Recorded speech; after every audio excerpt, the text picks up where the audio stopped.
Let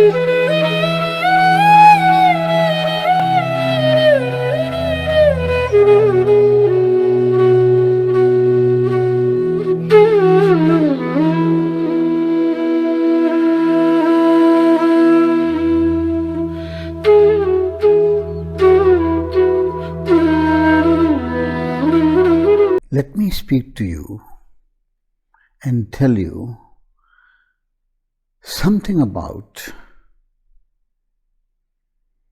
the spirit. Since it is the subject of spiritualism that I speak about and that I write my books on, spirit is the essence, it's the study of spiritualism. It's the all in all. It is to know what this spirit is. In a broader sense, it is the life energy. It is the vital, crucial power of life. It is that wakefulness which makes the mechanical mind, the operating system in the body, decode and decipher of what we know. And like Google will tell you, it is the essence of our being. It is the ground of our being, etc., etc.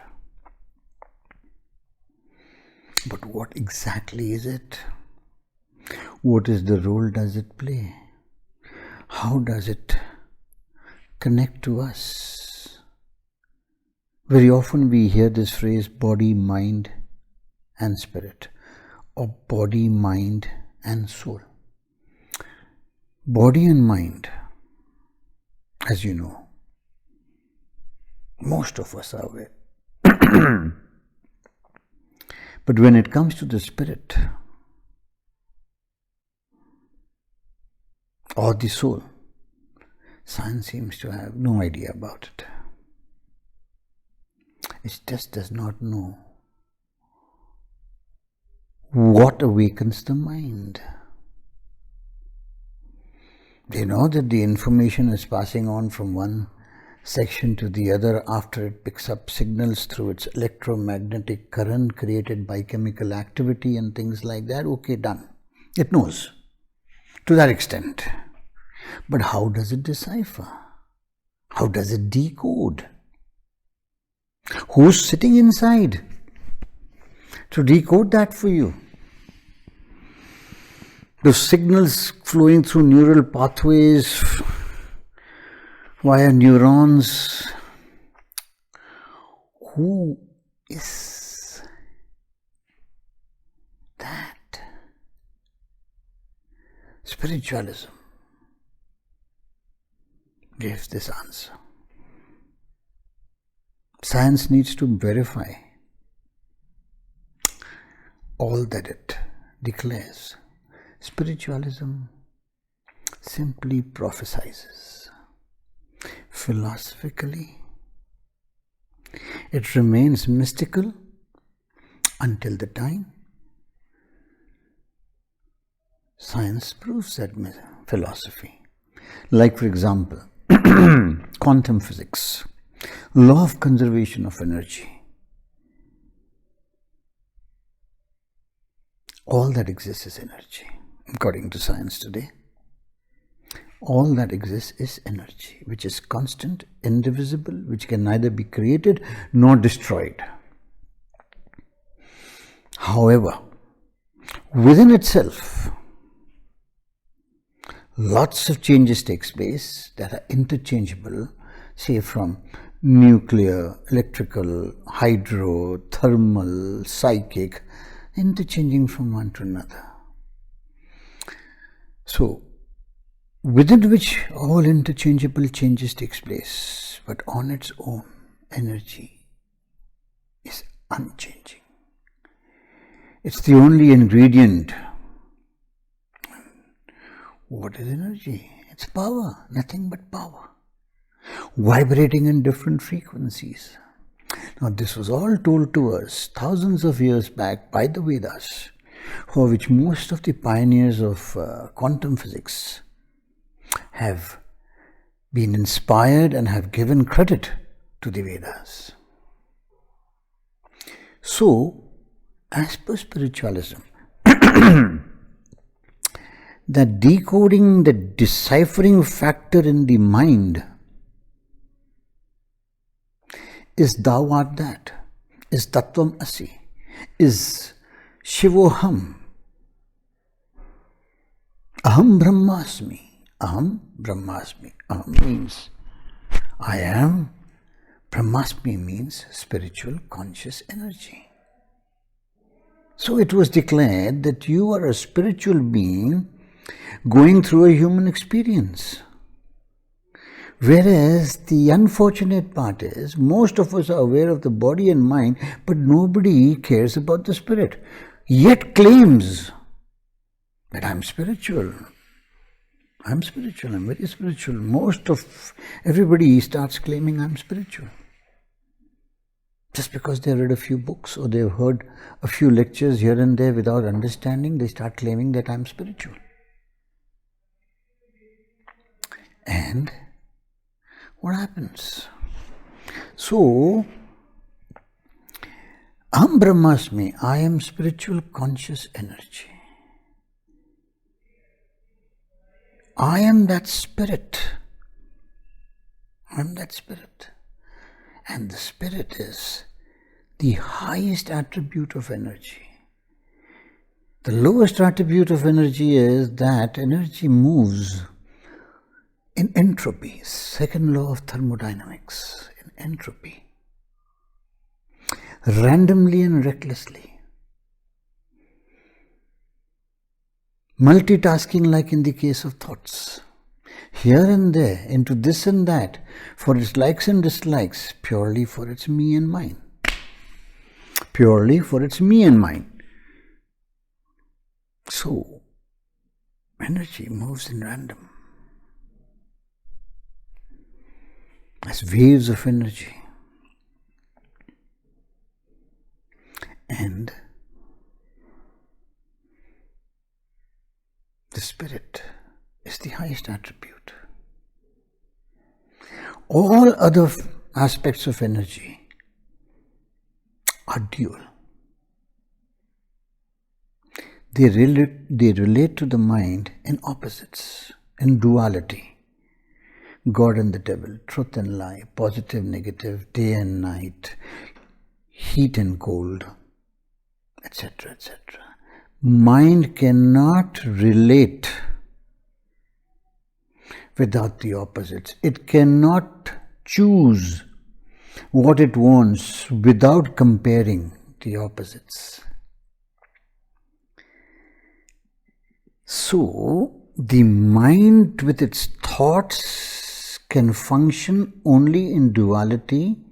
Since energy is indivisible, it can only separate into its two extremes of, say, truth and lie, positive and negative, into its extremes. It can only separate the oneness of the highest attribute of energy that is absolute, pure, non-dual, which is not in duality. It can only separate, the mind can only separate the energy into extreme ends of truth and lie, male and female. Every energy has to be separated for the mind to decide. But the spirit is unchanging. The mind is lost in the past, stuck in the future, past and the future, forgetting the third quotient, the present moment. It cannot be in the present moment for long. Howsoever you may try through meditation, howsoever you may do whatever methods, techniques, practices, whatever you may do, unconsciously, the mind, yes, can be in the present moment for some time. Like you are under awe, sitting on the beach, admiring the sunset, and you forget the time that you have been sitting there. The past and future vanishes and you are just in awe with the present moment. you're in that spiritual zone at that time, not in the mental zone. Because the moment you come into the mental zone, you'll start comparing, say, the sunset from yesterday, or you'll start evaluating, analyzing the color of the sun, the color of the waves, the velocity of the waves and things like that. And you'll start relating one to another. So, spirit is that aware conscious energy which makes the mind aware, and after that it becomes conscious to attach and flows via thoughts through past awareness in subconscious manner and conscious through awareness. As per neuroscientists today, over 98% of the mind does not require consciousness.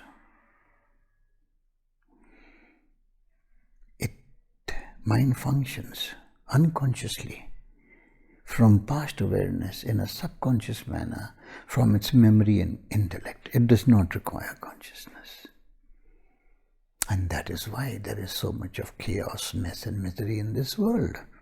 Because we are ignoring the spirit. We are not conscious of what we are doing. Multitasking all the time. Even while listening to this video, your mind must be going here and there because you may not be a serious seeker of this subject and you've just switched it on for the sake of switching it on just to know as to who is this guy and what the hell is he speaking. Who's interested in the spirit? So the ancient sages of the yesteryears and Vedas were very smart. They separated the subject also into two. Parvidya and Aparvidya. Aparvidya, knowledge of the world. Parvidya, knowledge of the spirit. Knowledge of the self. Because spirit is who you are, not body and mind. Not body and mind. Body and mind is a mechanical system. Condensed energy. Whereas spirit is the divine eternal energy as to who you are. When it enters the mind, meaning when the cosmic energy enters the mind, it settles and resides there in the unconscious zone, referred to as the soul, where there are no thoughts. Unconscious zone means there are no thoughts in that mind. So the spirit settles in the soul and the soul is individualized, and if it is awakened, now the word used is awakened. There are no methods, techniques, practices to awaken the spirit or the soul. Sorry, to activate the soul. You can only awaken it. You can only awaken it. It is already that divine. Neither does it incarnate, nor does it reincarnate. It is transpersonal, meaning it is not personal. It is impartial.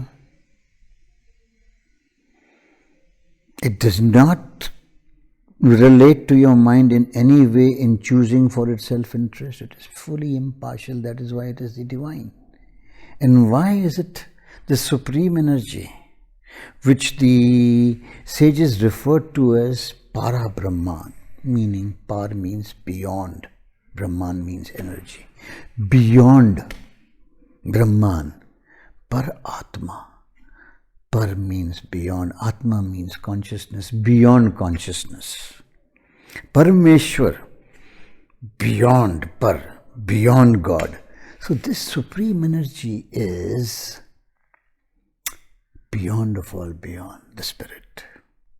And that is what you have, for which you have been accredited as the Thou art that, Tattvamasi. Shivoham, you are the Shiva, you are the God. The creator and the creation are the same. You have the creator sitting inside, silently, because the supreme energy is not aware of itself, but it makes the mind aware. It's not aware. Even when it is in the universe, it is in shunya, in dark energy. Only when it vibrates in various frequencies that it starts to awaken in some form or the other. So the spirit is that aware energy sitting in your, settled in your mind. And the role that it plays is that it is that witness. It is that who you are, which witnesses your mind and its thoughts. That is why you say my mind and my thoughts. It is the witness, and when it settles in the soul, it becomes the witnesser, the observing self. And science is coming pretty near to it from the observer effect, where it says that observation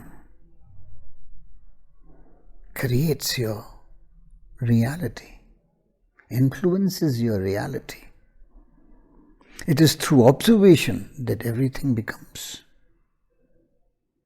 real to you. Meaning, it is through observation that you become aware. You become aware. And the NESS, the suffix attached to aware, is awareness. The degree of that awareness within your mind.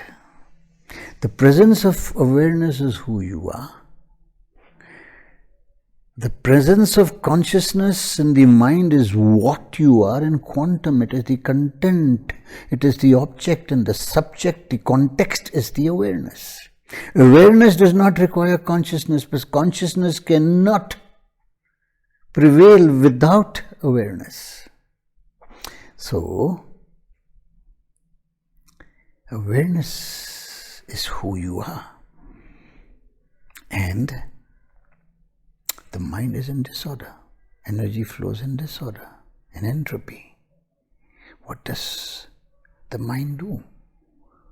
The body is controlled by the mind, but the mind is checked and guided by that supreme energy,